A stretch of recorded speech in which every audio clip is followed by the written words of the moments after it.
So, welcome everyone to High Note. And I hope you guys are getting comfortable as well as kind of excited for two of our very special guests gracing our presence today for In Conversation, hailing all the way from New York City, Brooklyn. Please join me in giving the warmest welcome to Craig and Brendan of MUSCLECARS. Yo. Hi. Hey. Hello, Craig and Brendan of MUSCLECARS. Hey, Ron. Hello. How you guys doing? Good. Yeah, the weather's been kind of on and off today. It's like That's a nice way of putting sunny. it. Yeah. Yeah. But yeah, no, good overall. Really enjoying Melbourne. Nice. And you guys are, it's their first time here as well, right? Yeah. Yeah, And first time. it's like this is part of your tour. This is also the last leg of your tour, kinda? Kind of, yeah. We go yeah. to, like, after Australia, South Korea, and then Dubai, and then we're, like, home for a few days. So, yeah. Nice. So welcome to Australia. Hi.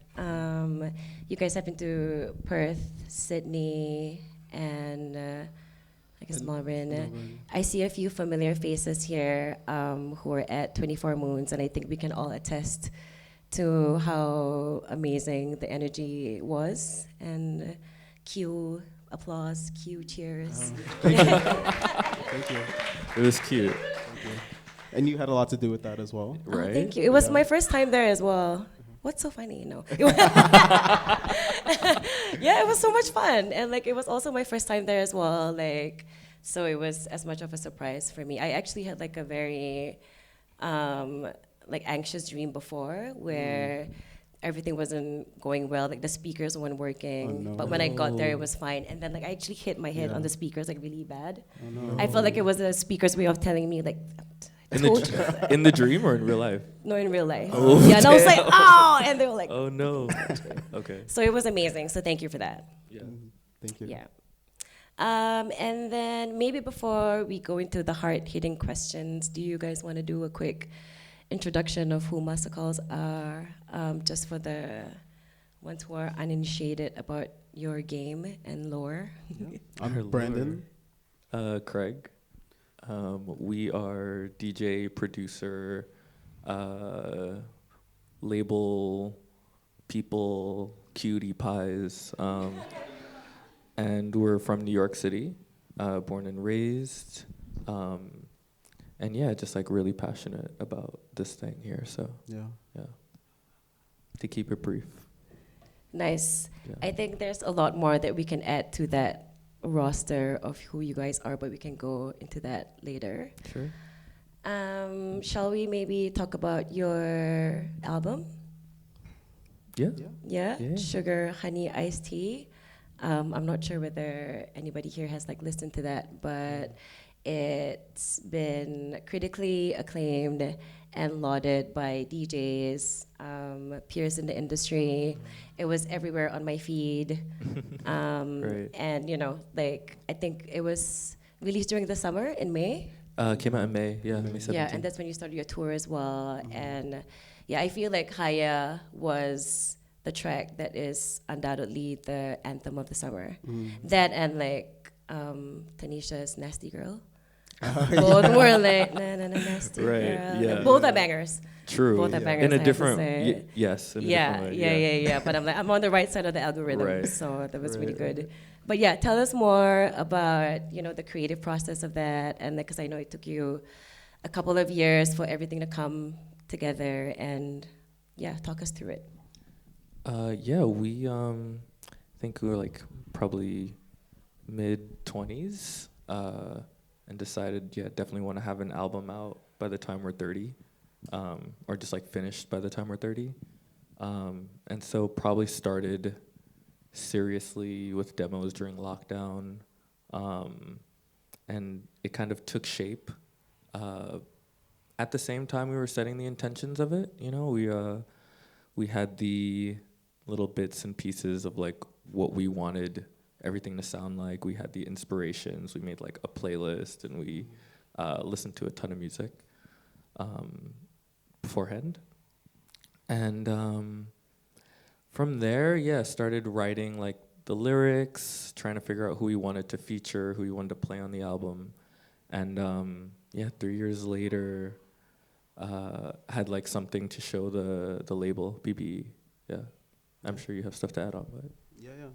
And the album, a lot of the collaborators are like good friends of ours, so we kept it very like close circle.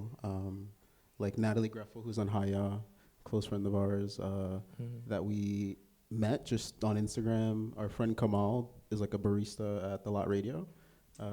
Yeah, we met there. He's the one that's singing on tonight. There's Lindsay Lovey and Sam Honeybun who do some of the like narration on the album. Caesar Toribio. So that was a big part of it as well, just keeping things very like close to home. Right. Yeah. Cool. And you said that the album was sort of, you came up with the idea of the album during COVID.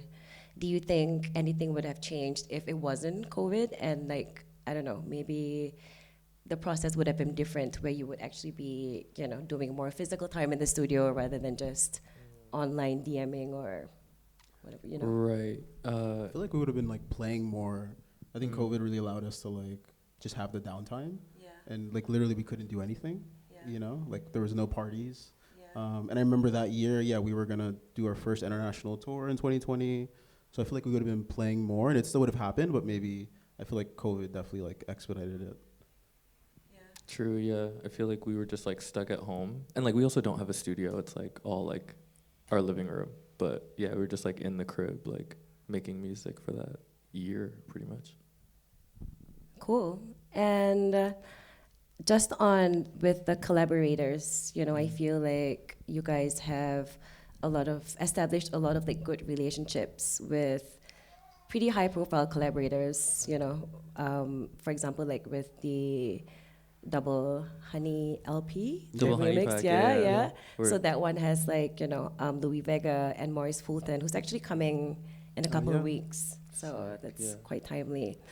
You know, and with Sugar Honey Iced Tea, it's with Kamal and Lovey. How, like, when you establish these relationships, is it very organic?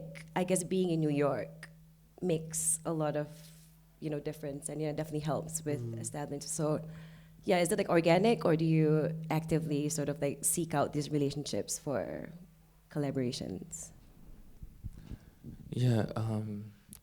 There's so many artists in New York. So many like artists, oh my God. Everybody in New York New is York. a DJ. Like everybody's a DJ.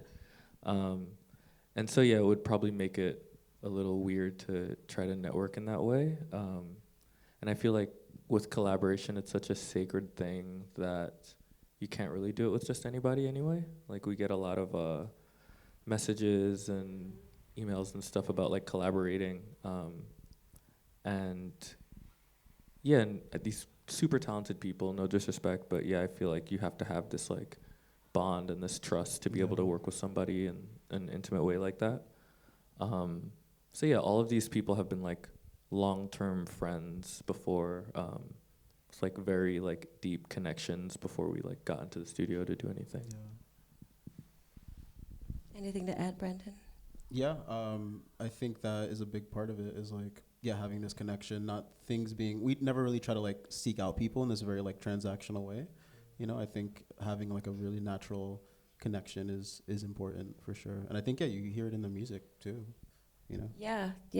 When things do feel like, you know, kind of organic and natural, and there is a connection between the artists that are all on the records.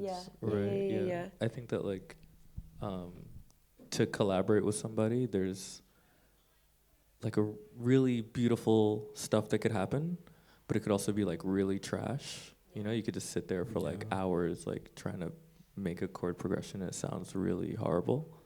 And then you end up leaving, and like if you're cool and you're friends, you could go like see a movie, or you could go like hang out, go to the club or something. But if it's this like forced thing, then we're just like kind of looking at each other and like somebody's scrolling on Instagram and you're like, make up a excuse to get out of there. True.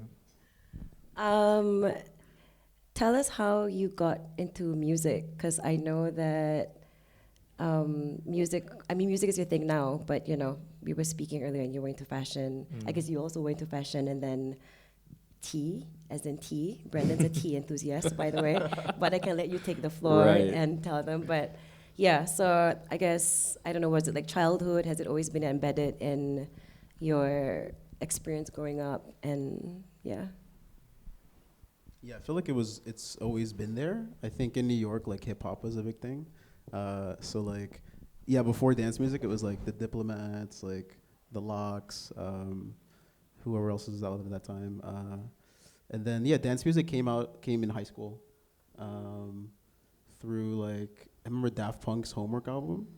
I discovered that, and then there's a song on there called Teachers where they name all their influences, and that's where I first heard about like Louie Vega. Daft Punk? Daft Punk, yeah. Oh, okay. Louie Vega, like Paul Johnson, like a lot of the Chicago and New York. They're like French though, producers. right? Yeah, they're French. Yeah, okay, Yeah, okay. Yeah, we definitely found the real shit through like, not that that's not real shit, but yeah, the more root. like stuff that was closer to home through the European stuff. Yeah. Yeah. How about you? Like, were you the same? Like, how do you get into music, or was it always been? I was like 8 years old trying to write rhymes to become a rapper. Can you spit a rhyme? Right now, no, Yeah. you gotta pay me. But yeah, I told my mom, I was like, hey, I'm gonna be a rapper. I might curse a little bit, but you have to understand, it's like just for the job. Oh, that's very cute. Yeah, but yeah, always into music. Started DJing like around 13, like producing around 14.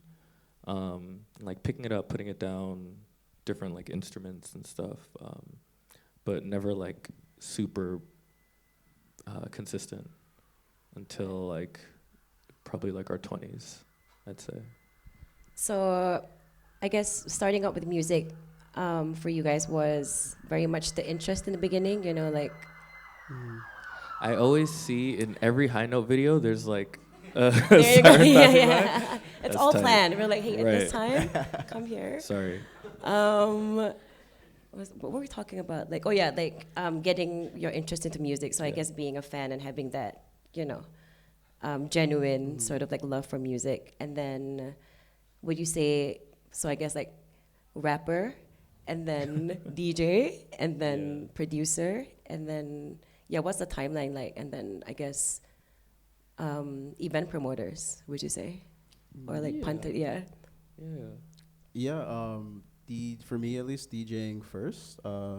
Yeah, my first gig was with Craig as a duo. We weren't called MUSCLECARS at the time. It was just What were you guys called our before? government names. Ooh, on the like flyer. Craig and Crazy, Brendan. literally. Took up a lot of space on the flyer for sure. Yeah, but yeah, DJing first, and then yeah, production was kind of like here and there in between that time and now. We started DJing together in 2012. We met in 2009. And yeah, we were friends before any of the music stuff. And I guess in between, I'm sure there's like a moment where you guys actually went for parties. Yeah. And, you know, yeah, tell us more about that, because I guess, you know, New York is such like a mecca for all these parties, and it's very educational, and I'm sure that sort of influenced you with whatever that you guys are doing right now. Oh, I had the mic down. Okay. Yeah, we, in that time, I think it's like 2011 to 2015, the scene in New York was not as many clubs as there was now, so there was no, like nowadays, there was no public records. So much of it was like these illegal warehouse spaces, spots like 285 Kent, a bunch of spots in like Williamsburg pre like the gentrification of Williamsburg. And so a lot of them we'd be going illegally or like sneaking in, like we weren't 21. And a big part of the connection was wanting to experience the music. We had a lot of homies who would go out to like get drunk or just like be at a party. And for us, like we were just trying to find the kind of music that we were into. So we'd go to a bunch of like outdoor festivals. They had stuff at Williamsburg Waterfront. So we'd see like artists like Simeon Mobile Disco against like 2011. Who else? Like Boys Noise, like Drop the Lime, stuff like that. Like a lot of electro stuff. And then from there, we got older and started sneaking into clubs. So a spot that we'd go often was Leban, which is like the club in the meatpacking district. It's like right around the corner from like CLO. That's part of the standard, no? It's part of the standard, yeah, at the top of the standard. And we would see. Do you remember who like? Yeah, some DJ residency? Medi. Yeah. We saw play there. Right. We saw Masters at work there. We saw Theo play. I remember. True. Yeah. With Marcellus. Yeah. Few different artists. Yeah. Yeah.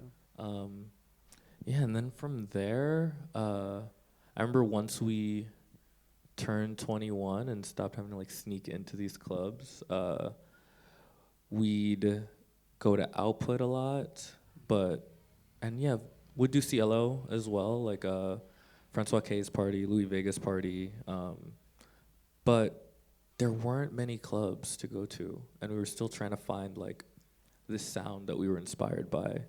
So we knew like the bigger names and we knew like the bigger clubs, but there were so many like parties happening, and there was stuff like Shelter and Body and Soul and The Loft and all these very like New York staple, New York institution type parties that we just didn't know existed yet. So Would you say that, another part of it, or like different parts of it might be going to record stores, or like going to like jazz clubs, or just like, just like, I don't know, maybe just walking down the street and like seeing like a road, like a block party, and I guess it's like a lot of, your experiences with spaces, and I think that New York has a very special sort of. So it's so easy to experience it passively in New York because you have people like playing music loud outside of their car, or like you walk by a block party, or there's a party on the boardwalk at the beach or something. And you're just like walking by, like going to the grocery store or something, and just hearing this music. Yeah, it's very special, right. Especially to be growing up in that sort of environment. So, yeah. And I guess coming back into music production as well as Sugar Honey Iced Tea, I feel one of the things that I really enjoyed about the process as an observer is just the things that you guys put out in terms of promos and like teasers leading up to the release of the album. Yeah. Because I think, we are in the social media and internet age. So with the stuff that you put out, and like, it has to be important on how you want to engage people. So, you put out like behind the scenes videos on like Instagram reels of, what you do in the studio, and like, just like teaser videos. Maybe we can like watch one right now and then like talk about that. So hit it.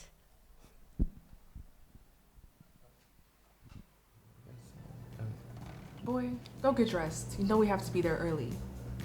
Baby, the sun's gonna be out all day. Please chill. You said this weekend that we'd go to the beach. I know, but I got mad shit to do this weekend. And I got work on Monday. Like, can we maybe just Laying in bed posting on Instagram is not work. I got the studio. Please don't play with me right now. For real. Nigga, your living room is not a studio. Nigga, you always doing this. Always taking forever just to get ready. Just be wearing the same shit you had on earlier. Go get dressed. Still gotta braid my shit right now, and I'm really not trying to sweat fresh braids out with your ass on the beat.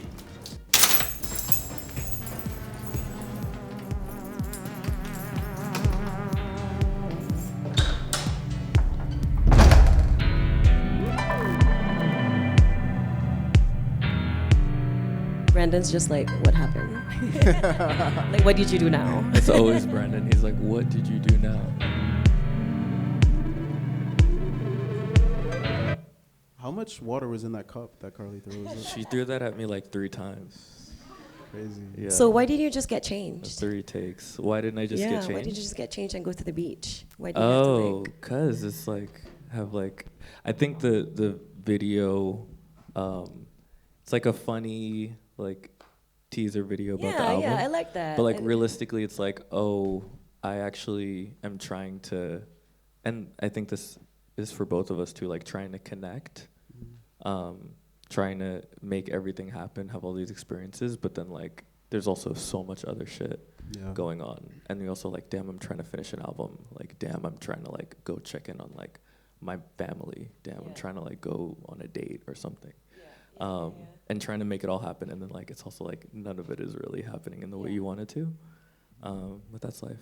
So Yeah, and just on that whole sort of like creative process in, putting out stuff like that, like, do you have a team that, I guess like, I don't know, like a producer or like an editor, a video editor, or just like someone who just you can exchange ideas with, like, hey, I'm coming out with this album, I want to do a teaser. Like, do you have someone to just like bounce off ideas or like just be a soundboard? Yeah. So I'll call Brandon, or Brandon will call me, and that's like the team, and we talk about it. Wow, Yeah, that's so yeah. expansive. Yeah.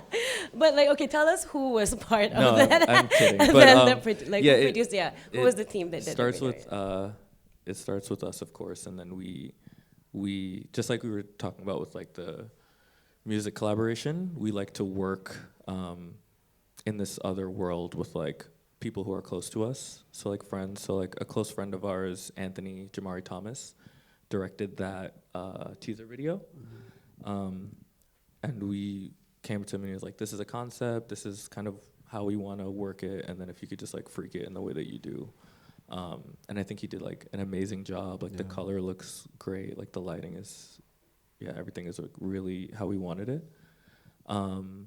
Same thing with like the artwork. Like we have a close friend, Adrian Bourne, who does really fantastic art for us. So she did the album cover and like the album design. She does like a ton of our coloring lessons, like party flyers. It's a lot of people who are like super close to us. And conceptually, it'll start with Brandon and I, and then kind of go from there. Yeah. I almost wish that we had the actual sort of vinyl album to show you guys, and to see like how amazing it looks, and it's really nice. Thank you. I'm kind of like going rogue with my conversation right now. It's not following the We do thing, but not I think need it's to like, forget. it's cool. We got time. I wanted to say as well that Sugar Honey Iced Tea is actually an acronym of shit. Don't say it. Yeah. Huh? Oh. Yeah, it stands for sure. Yeah, and I found that out through interviews, and also like there's been a bunch, like Princess Nokia also has a. I saw that track. Yeah, have you listened to it? Yeah. And then Lotto has an album. Yeah. called Sugar So I Honey was Iced Tea. like, oh damn, okay. I mean, for those who are uninitiated about Sugar Honey Iced Tea, and like, can you tell us more about what's that about? Like, is it like tell us. Like a black auntie thing. Yeah. So you'd be like, Sugar Honey Iced Tea. It's a way to not curse in front of the kids. Yeah. You'd hear like your mom say it, and your aunt, and your grandma and stuff, like growing up. Yeah. They'd still curse too, but they'd also say that. Like, they'd try that. Cool. What else? I feel as though I'm gonna start interviewing you now. Like, tell us what- No, I'm just thinking like production, and then like your creative stuff, and then we can talk about like coloring lessons and the party and. Yeah. Let's go there. Coloring Sure. lessons. Yeah. So I feel like I know you said that you do like event cutie pie party promotion thing, Yeah. and Literally. I feel like a few of the overarching themes of your body of work, which includes events, is the education of Black music and community building. So how is it doing something like that in New York, one, and trying to do something like that as authentic and genuine as possible? Like, I'm sure it comes with, its challenges and stuff, but like, any tips on? Yeah, I think picking like for the party, for example, picking the right venues that you feel like just maybe align with your values is really important. And in New York, I find that maybe it's a bit easier than in other places because it's such a mixed, culturally diverse place,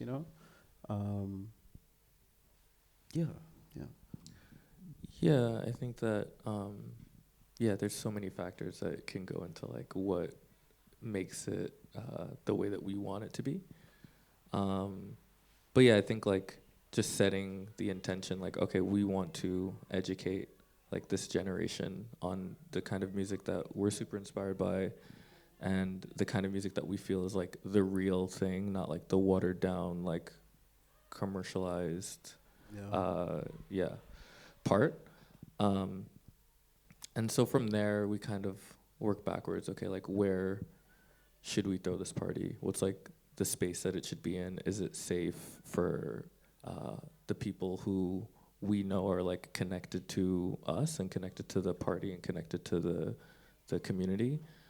Is it safe for Black folks? Is it safe for queer folks? Is it safe for women? Is it safe for, from there, we go like, okay, we found a space, it's safe. Now, what comes after that? What more? Like, how can we go beyond? So like, is the door staff nice? Are they gonna be like shitty? Are you gonna get like, you're gonna get charged like $20 for water? Just so many things that we think about in terms of like the place that we want to throw the party at. And then, after finding like a space, and we've had different iterations of the party. Right now it happens at Nowadays in New York City, the club where we have a residency. But we've thrown it at a couple different places, and I feel like that's so far has been like the strongest for us. But yeah, I think like outside of like the club environment, the work that we do goes beyond music. I think that like a big part of it is education. I feel as though it's one thing to be in a club and play music and be like, okay, this is like this amazing track that this person made. Like, people aren't really thinking about it. They're just like getting their life on the dance floor, right? But if we can sit here and do something like this with Kenny Carpenter or like Ron Trent or Marcellus Pittman, where we could be like, hey, you were there in like the 80s or the 90s, or tell us what happened, tell us what this track is, tell us what it means to you, tell us like what the scene was like. I think that is how the people who are our age, who are younger, who weren't there, get connected with it. That's how we get context from like the music and how we can bring it on and off the dance floor. And so I think that is another integral part of like what we do with coloring lessons.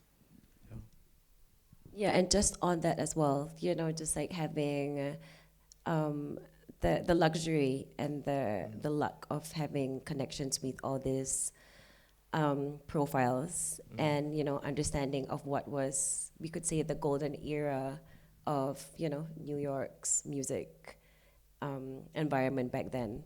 So how would you say, or like what do you think is missing from the golden era back then, and like how are you like improving that? Or I guess that's what coloring lessons is about, trying to sort of like instill and continue that legacy of the golden era of New York, I guess. Like, I think just connecting with people at parties. I think that was a big thing back in that day, and then also the focus being on the music.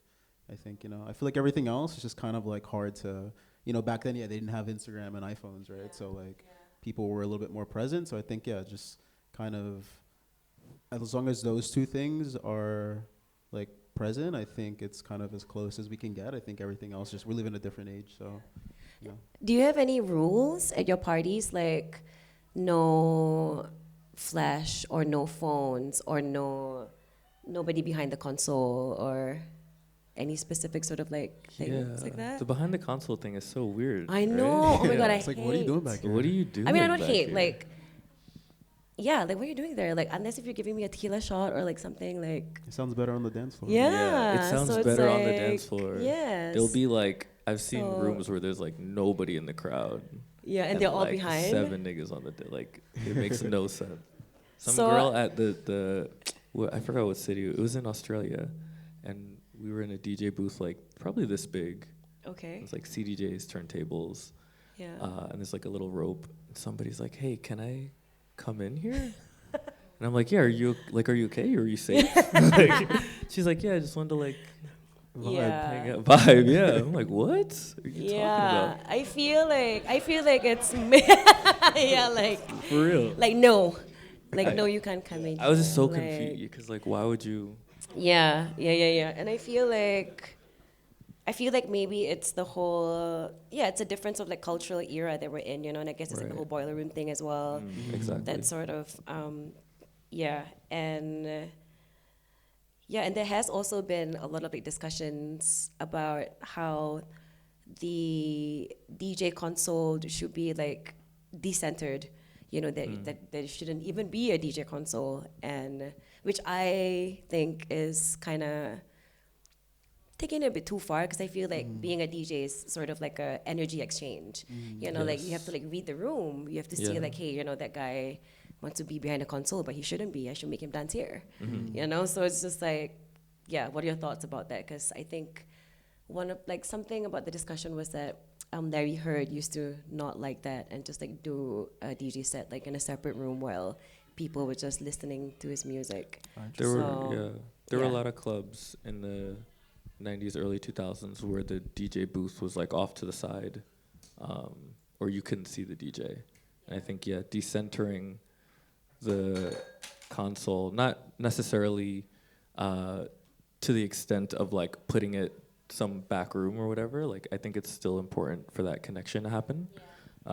It's super important to be able to read the room. I agree.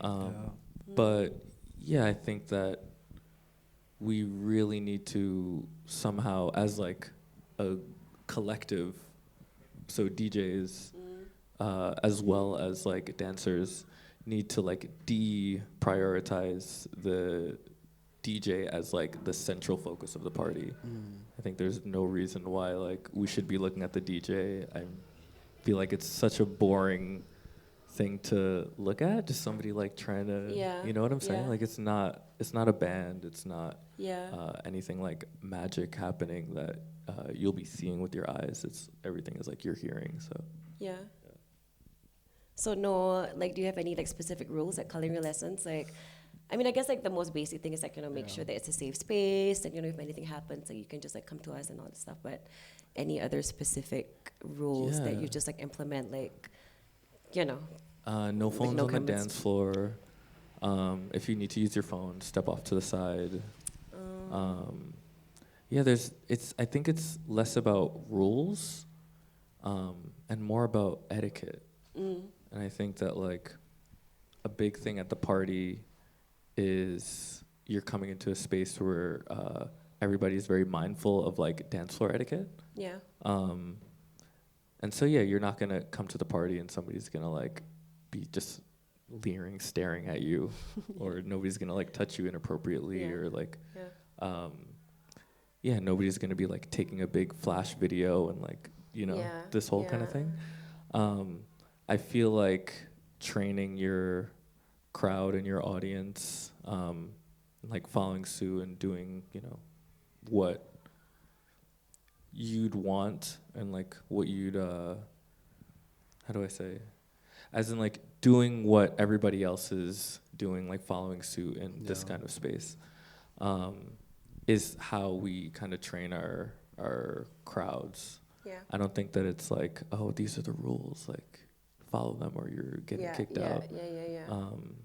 Maybe a little bit more of like a subtle thing. Like people go in and see no one's on their phone, and so it feels weird to like be on your phone. Yeah. I'm okay with phones. I feel like things sometimes should be documented, but I agree with like the whole flash thing and just like not having. Maybe you need to have like a 10 seconds max sort of like thing, like you know? a rule of like like so 10 funny. seconds. If not, like you're out. I think that I mean, I wouldn't say our party is like this, but there are a lot of clubs around the world and a lot of parties where there's certain activity happening in the party that I don't think is appropriate to be filmed. And I don't think that makes it safe for the people who are like should feel free to engage in these activities on the dance floor or wherever in the space. And so I think that is why we don't love having like phones out, whether that be like substance use or like sexual activities, like Yeah. anything of the sort. Like, I feel like, we also don't, like, everybody's been to a party before. We don't need to, like, have the party clips. Yeah. Same thing goes for, like, the DJs playing. Like, we don't need, like, the 15-second, like, clip, you know? Yeah, no. Yeah, I don't think we need it. Yeah, okay, No. yeah. But yeah, I think like it should be its own experience. Like we should be able to go to That's the fair, club and be like, wow, yeah. I just had this crazy experience, and not have to like think about it on Instagram after. Yeah, and so I feel like sometimes as well, like coming to think about that, like the best moments that I've ever had at parties were like when my phone's dead, or like you know, it's just like, oh my god, like yesterday was so good, but I have nothing on my phone except this like blurry pic of my shoe. You know, it's just like, For oh my real. god, like, and we're So just real. like, oh my god, it's Yeah. So yeah, I think that I agree with that. Do you like the like 15-second? I mean, like- I'm all for documenting. Yeah, yeah. You know, because I feel like it's it's nice. You know, it's content. It's a good reminder. Like, hey, you know, I caught this. Like, you know, and it was like amazing. Or like, you know, I usually do that when I really like a moment, or usually like a track that they're playing, or like the energy is just like, you know, and I'm like, oh my god, I gotta like document this. I mean, I don't have to necessarily post it up, but it's just something like, you know, I want to remind myself when I'm like looking through True. like, stuff. So yeah, I feel like it's fine, but not. Yeah, there's certain sort of like boundaries there, like, you know, no flash, or not like blocking people, you know, just like Like everybody's dancing, and then they're Yeah. dancing around you because you're just like on your phone. Like yeah. this. So yeah, so I think- guess Sorry, go. no, you go. Thank you. I think the content thing, that word that you said, brings up this trend where, everybody's like posting the biggest like clip that they can from the DJ set. You see it like from big clubs or festivals, and I think working DJs, underground DJs, upcoming DJs feel the need to do this thing because it's like what markets you and what makes clubs often like scroll through your Instagram profile and like want to book you because they think it's exciting, which is not to say it's not, but I think it creates this culture of DJs playing in this way where every track that they play is like this, trying to chase this moment, which is super high energy, and then it's like a set full of bangers, and everybody's ears are super fatigued, and they go home and their legs hurt and their head hurts and they're playing too loud, and it's like really intense. And this is of course like my preference. I don't love like DJ sets that are super linear. I definitely don't love DJ sets that are all bangers. Prefer more of like this like journey kind of trajectory. But I feel like it would be great if we could, as like a collective, like move away from that thing. But I was just thinking, it's so funny actually, because like our elders in New York, like the older dancers, they're all on Facebook Live for like 30 minutes, just like right, so they true. actually all They're like, yeah, I embrace want to it. get into this. Like, how do you do this? Like, We're like no phones. They're like, so it's kind of funny actually. oh, that's so cute. That's so sweet. Yeah, I think they just really embrace the technology because they didn't have Yeah. that back in the day, you know. So they're like, this is sick. That's a very like dad parent thing, like on a holiday, like, Yeah. oh, you know, and it's like a live thing. Right. Yeah, that's very precious. What I was thinking is listening to one of your earlier stuff, Okay. which is like, I think we were talking about like Street Dreams, and this release was, when was this? Like, 2021. Was it? Yeah. Yeah, Okay. Or I think 21 or 20. Or Yeah. okay, cool. So that's like a couple of years ago, and that's like one of your earlier releases. So we can have a listen. And then, maybe this is something for the producers out there who can just sort of like have a listen. pick it and, like, apart. Be like, this is actually trash. like, what the fuck? You always What do you listen want to like listen your- to? You always listen to your older stuff, and you're like, wow, this is trash. No, Yeah. don't say that. I mean, No, if you want to not- say that, not sure. our older stuff, but I mean, no, yeah. So Huh. Should we listen to? I kind of like. What's your favorite? I like Soundtrack because I'm Rah, so Rah is sun, so I'm Right. yeah. Let's do the slow. Okay, I guess I mean Rah is just like 2 minutes, so I think that's a good intro. Maybe The last one?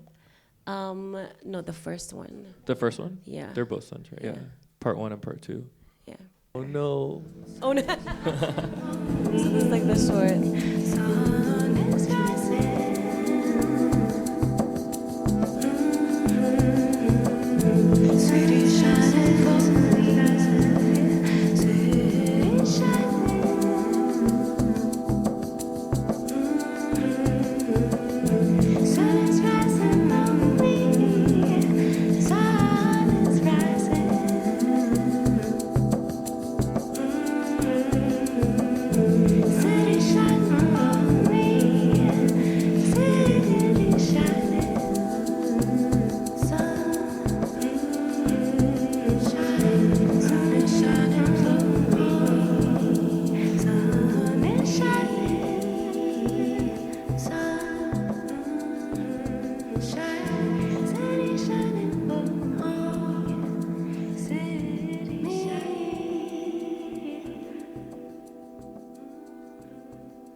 That's Nice. Short and sweet. Thank you. Thank y'all. Thank you.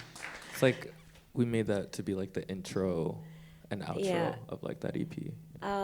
Just on that as well, because I feel like with Sugar Honey Iced Tea, it's got that whole intro. Is that an outro? There is, no? There's like a finale. Yeah, so Louis this said. intro, outro slash finale, and like even little skits in the middle. And I feel like with an album like that, you need to listen to it in its entirety. And I feel like that kind of reminds me of like when you listen to a hip hop album in its entirety, and it has like all of those little elements, like, you know, intro, those funny little skits in the middle.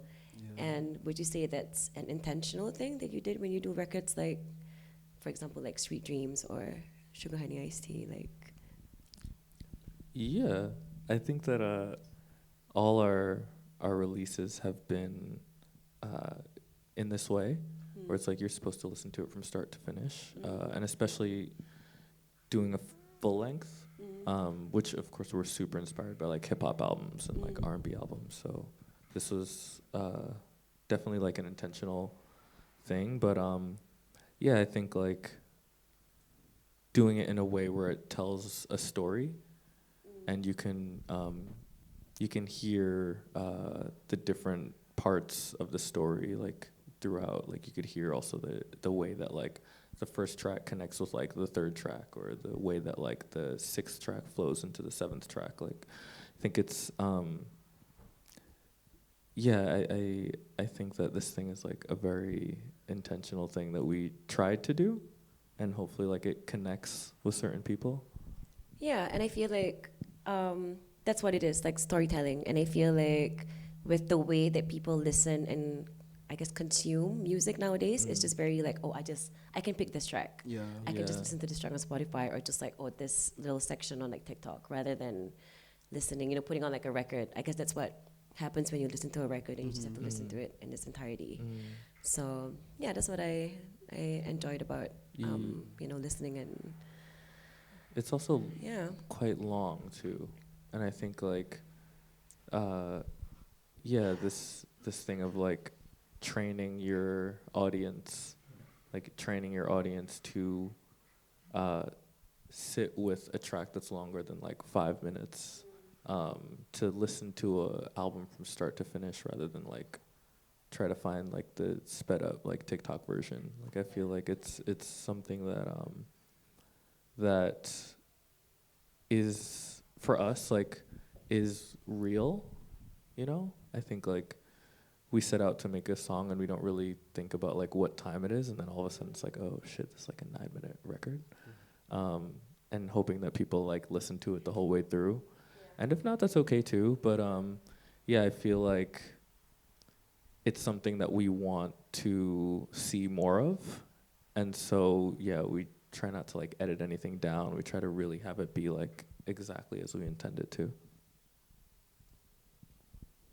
Yeah, and I think, yeah, like this like storytelling aspect with like skits and stuff. Like I always loved albums like that. It's almost like you're watching a movie in your mind.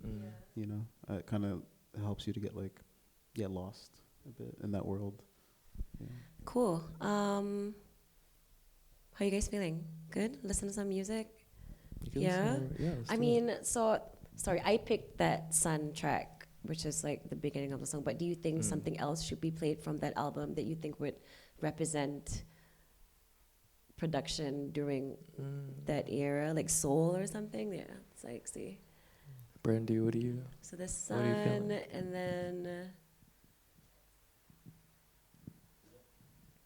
yeah? Brendan, why don't you pick something? From this specific Shrieking Blues? Yeah, or do you want something else? There's actually, let's do soul. Yeah? Okay, cool.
Y'all are so Tripping funny. out, yeah.